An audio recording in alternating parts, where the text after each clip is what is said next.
उस time SFS पे टिक लगाना होता था और 200 रुपये आपको फीस जमा करनी होती थी। तो वो कुछ बच्चों ने टिक नहीं किए, तो क्या मेरे पास मौका अब आएगा दोबारा से एसएफएस पे टिक के लिए, एसएफएस का फॉर्म भरने के लिए? तो नेक्स्ट हमारे पास क्वेरी आ रही है कि सर एसएफएस है क्या, तो फिर है कि एसएफएस का रिजल्ट सर कब तक आएगा? बड़ा इंपॉर्टेंट क्वेश्चन। नेक्स्ट क्वेश्चन है कि फॉर्म कब आएगा। सबसे फर्क देखो कि साहब रेगुलर में और एसएफएस में सर फर्क क्या होता है, तो एंट्रेंस टेस्ट देना होगा। क्वेश्चन है कि साहब फॉर्म की फीस कितनी होगी। अस्सलाम वालेकुम बच्चों, आज हम बात करेंगे, आपके बहुत सारी क्वेरीज आ रही है हमारे पास, बहुत सारे कॉल्स आ रहे हैं हमारे पास। सब लोगों को थोड़ी सी एक सवाल बहुत सता रहा है कि एसएफएस में फॉर्म भरते वक्त हमने टिक नहीं लगाया है तो अब क्या करें, क्या हमें मौका मिलेगा दोबारा से फॉर्म भरने का या नहीं मिलेगा, या हम आगे एडमिशन नहीं ले पाएंगे एमयू में? तो आज हम उसी के बारे में सारी बातें समझेंगे। पूरे क्वेश्चंस आपके जो भी हमसे पूछे गए हैं इंशाल्लाह सभी का जवाब देने की पूरी कोशिश करेंगे। तो चलिए चलते हैं देर न करते हुए आपकी सारी क्वेरीज के जवाब का हल निकालने के लिए। तो सबसे अहम सवाल जो बार बार हमसे पूछा जा रहा है वो है कि एसएफएस का मैंने फॉर्म भरते वक्त, ये फॉर्म मैंने सबमिट किया था अपना रेगुलर के लिए, तो उस टाइम एसएफएस पे टिक लगाना होता था और 200 रुपये आपको फीस जमा करनी होती थी। तो वो कुछ बच्चों ने टिक नहीं किए, तो क्या मेरे पास मौका अब आएगा दोबारा से एसएफएस पे टिक के लिए, एसएफएस का फॉर्म भरने के लिए? तो पहला सवाल उसी में एक जुड़ जाता है कि क्या मैं दोबारा एसएफएस का फॉर्म भर सकता हूँ? तो इसका जवाब है यस, आपको एक मौका और मिल सकता है। जैसे कि लास्ट ईयर भी फॉर्म आया था, इस साल भी पूरे चांसेस हैं फॉर्म आने की। तो नोटिस आएगा, उसके बाद आप उसका एसएफएस का फॉर्म भर सकते हैं। बस फ़र्क ये है, अगर आप उसी वक्त टिक लगा देते तो आपकी फ़ीस कम जाती। जैसे लास्ट ईयर जो है 200 रुपीज़ का गए थे, इस साल भी 200 रुपये जा रहे थे, और बाद में जब फॉर्म आता है तो उसकी फ़ीस ज़्यादा होती है। लास्ट ईयर ज़्यादा थी, इस साल और पता नहीं कितनी हो जाए, वो आगे जब नोटिस आएगा जब देखेंगे। नेक्स्ट क्वेश्चन है कि फॉर्म कब आएगा। सबसे इंपॉर्टेंट क्वेश्चन, फॉर्म कब आएगा। बहुत क्वेरीज आ रही मेरे पास कि सर फॉर्म एसएफएस का फिर आएगा कब।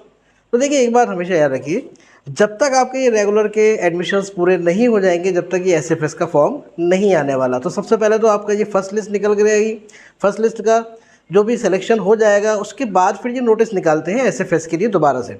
तो जो बच्चे टिक नहीं लगा पाए होते उनको दोबारा से उस पर टिक लगाना होता है और फॉर्म भरना होता है, फ़ीस उसकी ज़्यादा हो जाती है। हालांकि एक सवाल और है, बच्चे सोच रहे हैं कि जिन्होंने पहले ही टिक लगा दिया क्या उनको भी ये फॉर्म भरना है दोबारा? तो उनको ये फॉर्म दोबारा से नहीं भरना है। फॉर्म किसको भरना है? जो फॉर्म नहीं भर पाए थे पहले फॉर्म भरते वक्त, टिक नहीं लगा पाए थे एसएफएस पे। दोबारा जब फॉर्म आएंगे तो जिन्होंने पहले टिक लगा दिया था उनको दोबारा फॉर्म भरने की ज़रूरत नहीं है, उनका ऑटोमेटिकली आगे कंसिडर कर लिया जाएगा। नेक्स्ट क्वेश्चन है कि साहब फॉर्म की फ़ीस कितनी होगी। तो जैसे मैंने आपको बताया अभी, पहले जब आप टिक लगा देते तो उसके 200 रुपये जाते। अब जो है नई जब नोटिस आएगा और उसमें आपको फॉर्म भरने का मौका मिलेगा तो उसकी फ़ीस ज़्यादा ही होगी।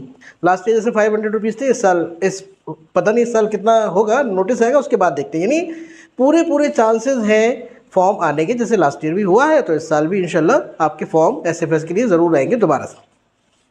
नेक्स्ट हमारे पास क्वेरी आ रही है कि सर एसएफएस है क्या।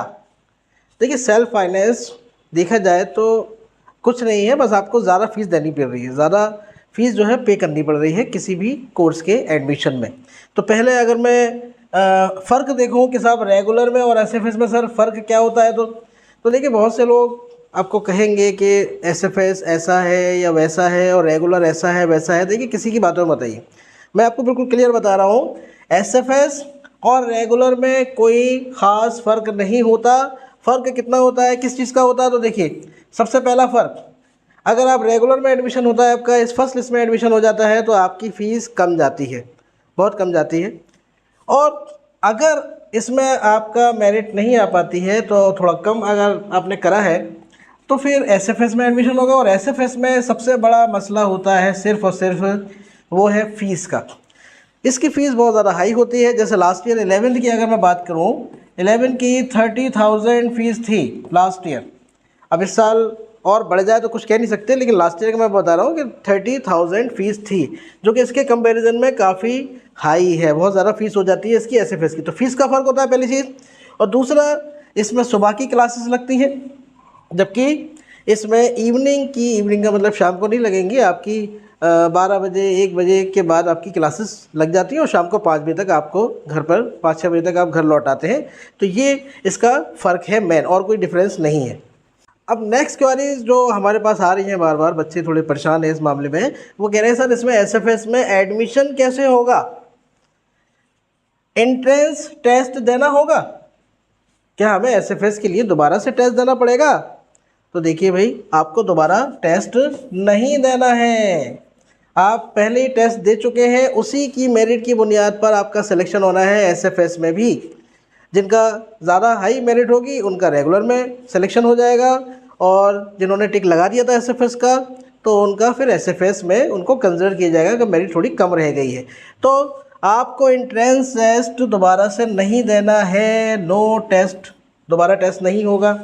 और एसएफएस में एडमिशन भी सिर्फ वही लोग ले सकते हैं जिन्होंने टेस्ट दिया है, एंट्रेंस टेस्ट जिन्होंने दिया है। तो ये क्वेरी आपकी उम्मीद है कि समझ में आ गया होगा आपको। फिर है कि एसएफएस का रिज़ल्ट सर कब तक आएगा, बड़ा इंपॉर्टेंट क्वेश्चन। क्या अभी जुलाई में इसका एडमिशन हो जाएंगे, जून में हो जाएंगे, कब हो जाएंगे? तो ये भी बड़ा अहम सवाल है।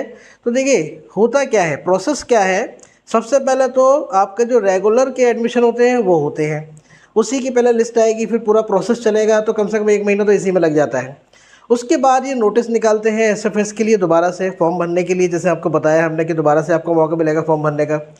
अब उसके बाद जो है फिर इसके जो लिस्ट आती है एसएफएस की वो थोड़ा लेट आती है। लेट कितनी आती है, देखिए कभी कभी तो ऐसा भी हुआ है कि आपकी सितंबर का लास्ट भी हो गया है, यानी जुलाई को तो छोड़िए, अगस्त को तो छोड़िए, सितंबर भी आधा हो गया है, तब जाके एडमिशन कंप्लीट हुए हैं एसएफएस के। कब इसका रिज़ल्ट आएगा एसएफएस का, तो आप कम से कम मान के चलिए कि सितंबर तक आपके एडमिशन होंगे करीब। इस साल थोड़ा जल्दी हो गए थे क्योंकि जल्दी लिस्ट आ गई थी, तो फिर भी क्लासेस वगैरह लगते लगते सितंबर तो हो ही जाता है लगभग। शुरू के पहले हफ्ते में क्लासेस आपकी शुरू हो जाए वो बात अलग है, अदरवाइज़ आमतौर पे क्या होता है कि सितंबर पूरा लास्ट लगभग हो जाता है। तो एसएफएस में एडमिशन थोड़ा लेट होता है, क्यों? क्योंकि पहले उनको लेने हैं अपने रेगुलर के बच्चे, रेगुलर क्लासेस स्टार्ट हो जाएंगी। जब सारी क्लासेस ये स्टार्ट हो जाती है उसके बाद ये नोटिस निकालते हैं, नोटिस निकालने के बाद इसका आप अगर जिन्होंने टिक नहीं लगाया तो उनको फॉर्म भरने का मौका मिलेगा, फिर आप फॉर्म भरेंगे, उसके बाद इसकी लिस्ट आएगी, उसके बाद एडमिशन प्रोसेस होने के बाद आपकी इसकी क्लासेस लगना शुरू होंगी। इसकी जो क्लासेस होती हैं, खासतौर से मैं बात कर रहा हूँ 11th क्लास की, तो 11th की जो क्लासेस होती हैं वो रेगुलर की अलग अलग होती हैं, रेगुलर और जो सेल्फ फाइनेंस है उनकी क्लासेस जो होती हैं वो अलग अलग होती हैं। अलग अलग टाइम में पेपर भी होते हैं, पेपर इनके थोड़ा लेट होते हैं। अब जैसे अभी पेपर इनके चल ही रहे हैं, ये क्या चल रहा है, ये आपका मई चल रहा है, तो अभी भी इनके पेपर चल रहे हैं एसएफएस वाले के, जबकि रेगुलर वालों के आपके लास्ट मंथ में ही ख़त्म हो गए हैं पेपर। हालांकि 12th की अगर बात करेंगे तो 12th में ये सब दोनों एक साथ आ जाते हैं, रेगुलर वाले भी और एसएफएस वाले भी। फिर वो सारी चीज़ें इनकी टेस्ट हों या एग्ज़ाम्स हों वो सब एक साथ ही होते हैं, यानी फाइनल रिज़ल्ट इनका दोनों का एक साथ ही आता है। आप ये ना सोचें कि एसएफएस का मतलब हो गया प्राइवेट, प्राइवेट नहीं है, ये भी रेगुलर है और आपका रेगुलर तो रेगुलर है ही। बस फ़र्क जैसे मैंने आपको मेन बताया, इसमें फ़ीस का फ़र्क होता है, फ़ीस बहुत ज़्यादा हाई होती है, कुछ लोग अफोर्ड नहीं कर पाते फ़ीस, तो वो एसएफएस नहीं लेते, और जो कर सकते हैं वो इसमें एडमिशन ज़रूर ले लेते हैं। तो उम्मीद है आपको सारे क्वेश्चंस का जवाब मिल गए होंगे। पूरी कोशिश की है आपके सारे क्वेश्चंस को इसमें शामिल करने की। फिर भी अगर कोई क्वेश्चन आपका छूट गया है तो आप कमेंट में हमसे पूछ सकते हैं या हमारे नंबर पर आप कॉन्टैक्ट कर सकते हैं। उम्मीद है आपको समझ में आया होगा। दुआ में याद रखें। शुक्रिया।